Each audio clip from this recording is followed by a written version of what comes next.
Okay, let's unpack this because it's quite a story. Imagine a monk, doing his practice, but there's this female figure always with him, Right. and everyone else can see her, but he can't at all. What does that even bring up for you initially? Well, it's that mismatch, isn't it? The asymmetry of who sees what. It immediately makes you wonder why. Why this specific strange situation, and what's it saying about, perception or community? Exactly. So that's what we're diving into today. We're going back, way back, using some ancient text to explore this really unusual case of Koṇḍadhāna Thera. He was a Buddhist monk living around the time of the Buddha. Yeah, and our main source here is the nattheravatthu. It's part of the Dhammapada, these old commentaries. They give us this unique glimpse into the stories and, well, the thinking of that time. Right. So our mission basically is to get to the heart of this story. We want to figure out the events, understand why this female figure was there, and, see what insights it might hold for you listening today. Okay, so let's start with the mystery itself. From the day Koṇḍadhāna Thera ordained, this female form was just there, seen with him constantly by other people. And this is the really wild part. Yeah. He himself had zero awareness of her. Couldn't see her, couldn't sense her, nothing. Whereas everyone else, the general public, the people he'd meet, they saw her clear as day. And that difference in perception, that's really crucial to the whole thing. Yeah, think about something as routine as going for alms, getting food donations. He goes out, people give him the usual portion for a monk. Right. But then they give him a second portion. And they'd actually say it, wouldn't they? This extra one's for your companion. Imagine how bewildering that must have been for him, day after day. What's he supposed to think? Absolutely. Which leads us right to the question the source itself asks. Yeah. What was his past deed? I mean, something must have happened before, right, to cause this. Exactly. The text then shifts focus back to a previous life. This was during the time of the Kassapa Buddha. That's a Buddha who came before, the one we usually talk about, Siddhartha Gautama. So in that life, the man who would become Koṇḍadhāna Thera was also a monk, and he had a very, very close friend, another monk. How close? The text says like twins, inseparable. That deep bond is really important for what happens next. Because up in the Tavatisa heaven, one of the celestial realms, there's this male devata, a god or celestial being. And he notices these two monks and their strong friendship. Okay, a celestial being watching them. But his intentions aren't exactly good, are they? No, not at all. He actually starts to wonder, could I break them up? Could I destroy this unity they have? It's a pretty malicious thought. Why would he even think that? Just boredom, malice. The text doesn't explicitly state his motive beyond the desire to cause division. But as soon as he has this thought, he acts. Instantly, he transforms himself into the likeness of a human woman. Wow, okay. Quick transformation. Very quick. And then he sets this encounter. The two monk friends are walking together, heading to the upasatha, that's their observance day ceremony. Right. And this devata, in his female disguise, slips right between them. Between them? Yeah. So one monk sees this woman seemingly emerge from behind the other monk, and she's like adjusting her clothes, fixing her hair. Oh, making it look like something inappropriate just happened. Exactly. Deliberately suggestive. Calculated deception. And here's the key point again. The monk she supposedly came from. He saw nothing. Totally unaware of this whole staged event. Right. So the monk who did see it, he's convinced by what his eyes told him. He immediately confronts his friend, accuses him of breaking his monastic vows. Imagine that accusation, the weight of it in that context. Devastating. And the accused monk? Denies it, of course, vehemently says he's innocent. But the friend, the observer, he's just stuck on what he thinks he saw. He refuses to listen. So he won't even do the ceremony with him? No. Refuses to perform the upasatha together. The text says their friendship was essentially shattered like a broken stick, just like that. The bond is gone. Wow. All because of this devata's trick. Does the devata feel bad? Apparently, yes. Realizing the mess he's made, the devata appears in the sky. He confesses to the observing monk, tells him, look, your friend is completely virtuous. This whole thing was my doing, a test, really, to see if you could discern the truth. A test? That seems like a weak justification. Does the monk believe him? He does believe the devata, and they do perform the upasatha, but the damage is done. The text makes a point of saying his heart never felt the same warmth towards his friend again. That doubt, that suspicion lingered. The trust was broken. So what happens to everyone in the long run? The monks, the Devata. Well, the two monks, they live out their lives, pass away, and according to their karma, their good deeds, they're reborn in heavenly realms. Pretty standard outcome for virtuous monks. Okay, but the Devata. Ah, now that's different. His malicious action had severe consequences. He was reborn in a Vici hell, one of the lowest, most painful hell realms. For how long? An entire Buddha era, an almost unimaginably vast period of time. It really underscores the karmic weight of intentionally sowing discord and harm like that. Definitely. So let's fast forward. That Devata eventually gets out of hell. Yes, after that immense suffering.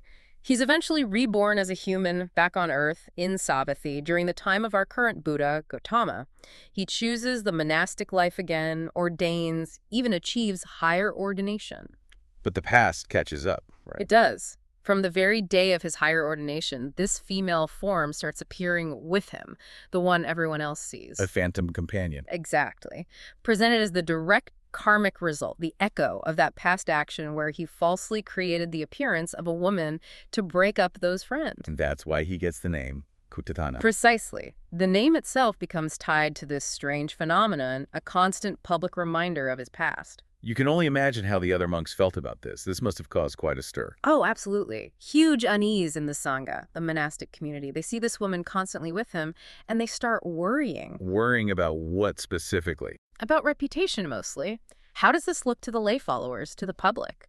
It could damage the perception of the whole monastic order. So they try to do something. Yeah, they actually approach some really prominent, wealthy lay supporters, Anathapindika and Visakha, big names. They ask them to intervene, maybe get Koṇḍadhāna removed from the monastery to, control the potential scandal. What do Anathapindika and Visakha do? They're wise. They basically say, this is above our pay grade. They defer to the Buddha, trusting his insight into karma and what should be done. Smart move. But the other monks don't stop there. Nope. They escalate it. They go straight to the king, report the whole situation, and ask him to use his royal tower to expel Koṇḍadhāna from the kingdom altogether. They really wanted him gone. Wow. So what does the king do? Does he just kick him out? No, the king is actually quite methodical. He's intrigued, maybe a bit disturbed. He decides he needs to see this for himself, so he goes to the monastery. He has his guards surround Koṇḍadhāna's little hut, his dwelling. When Koṇḍadhāna comes out, alerted by the commotion... The king sees her. Yes. The king clearly sees the female form standing right there behind the monk, just as reported. Okay, so case closed. Not quite, because then something even stranger happens. Koṇḍadhāna goes back inside his hut. The king follows him in right behind him, and the woman's gone. The king can't see her anymore. Wait, what? Exactly. So they try it again. Koṇḍadhāna steps outside. The king sees the woman. Koṇḍadhāna steps inside. The king follows. The woman vanishes. This happens repeatedly. Okay, that is bizarre. What's the king thinking now? He observes this pattern, visible outside, invisible inside, and he comes to a conclusion. He calls it a payopaka, which means something like a reflected image, an illusion, maybe a mirage, something not substantial. So not a real person, but some kind of reflection or projection. That seems to be his reasoning. And realizing this must make life incredibly difficult for Koṇḍadhāna, especially getting alms food, if people think he has a companion, that the king does something unexpected. What's that? He offers him royal patronage, invites Koṇḍadhāna to live under his protection, guaranteeing his basic needs would be met, despite the strange circumstances. So the king goes from being asked to expel him to becoming his patron. Exactly. Quite a turnaround. How did the other monks react to that? They must have been furious. You bet. They started criticizing the king, questioning his judgment. Why are you supporting this guy after we told you the problem? That kind of thing. Did they confront Koṇḍadhāna again? They did. Yeah. And Koṇḍadhāna, who had apparently kept quiet through all the gossip and accusations before, well, this time he snaps. Oh. Yeah. He retaliates. He turns around and accuses the other monks of being immoral themselves. Fights back with accusations of his own. Okay, so now it's escalating into open conflict. Right. And of course, these counter-accusations get reported straight back to the Buddha. The monks go tell him, look what Koṇḍadhāna is saying about us now. So the Buddha steps in. Yes. He summons Koṇḍadhāna, asks him directly, did you really say these things about your fellow monks? Does Koṇḍadhāna admit it? He does. He explains he felt provoked, pushed into it by their constant criticism and scrutiny over the whole woman situation. What does the Buddha say to that? Does he also talk to the other monks? Yes, it seems he addressed both sides. He also asked the other monks why they were continuing to stir things up with Kutana, given the unusual nature of his problem. What was their reason? They pointed back to the visible woman, their ongoing concern about her presence, so the Buddha turns his focus back to Kutana. And what's his message for Kutatana? It's a crucial teaching moment. The Buddha, gently but firmly, reminds Kutana, look, this situation you're in, this visible companion, it stems directly from your own harmful actions in a past life. Bringing it back to the root cause. Exactly. But he basically asks, given that this is the result of your past mistake, why are you now creating more negative karma by getting angry and making accusations? That's powerful. Yeah. Did the other monks ask about the past deed then? They did. They asked the Buddha to explain exactly what Kuthalana had done in the past. And the Buddha tells them the story. Yes, he recounts the whole incident from the time of the Kassapa Buddha, the male devata, the deception, sowing discord between the two friends. He explicitly connects that past act to Kuthalana's present experience, making the karmic link crystal clear. So everyone understands the origin now. What advice does the Buddha give Kutana going forward? Profound advice. He tells him it's completely inappropriate to hold on to resentment and anger, and especially to engage in harsh, retaliatory speech. Instead, cultivate silence. Inner silence. He uses this striking image. Be silent, like a cracked gong that makes no sound. A broken gong can't resonate, can't retaliate with noise. And the purpose of this silence? The Buddha says that by achieving this state of non-reactivity, this inner quiet, Kutana can attain Nibbana, ultimate liberation, the end of suffering. Wow. So silence isn't just about not speaking, it's a path to enlightenment. Precisely. The Buddha then elaborates with verses, poems really, explaining how harsh words just provoke more harsh words. It creates this cycle of conflict and suffering. Like echoes. Exactly. And he repeats the image of the damaged gong, its silence, its inability to create contentious noise that is the path to Nibbana, where that whole tendency for conflict just doesn't exist anymore. What was the impact of this teaching? Huge impact. The text says many people listening right then achieved various stages of spiritual awakening just from hearing this discourse. And Thera himself, what happened to him? He took the Buddha's advice to heart, really worked with it, cultivated that inner silence and understanding. And as a result, he attained arahantship. The highest level, full enlightenment. Yes, the complete end of suffering for himself. That's incredible. Does the story end there? Almost. There's a beautiful final image. Shortly after his enlightenment, Thera is seen rising into the air, a display of spiritual power, and peacefully accepting the first food offering given, signifying his complete liberation and the resolution of that long, strange, karmic journey. What a resolution. So, wrapping this up, what are the main things we can maybe take away from this deep dive into Thera's story?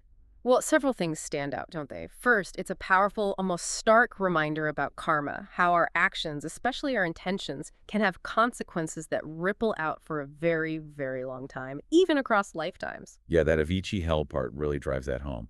And also the whole business with perception, right? How easily we can be fooled by what we see. Definitely. The observing monk was so sure, but he was wrong. It makes you think about our own assumptions, doesn't it? How often do we jump to conclusions based on incomplete or even manipulated information? Good point. And the Devada's story is a warning about creating division.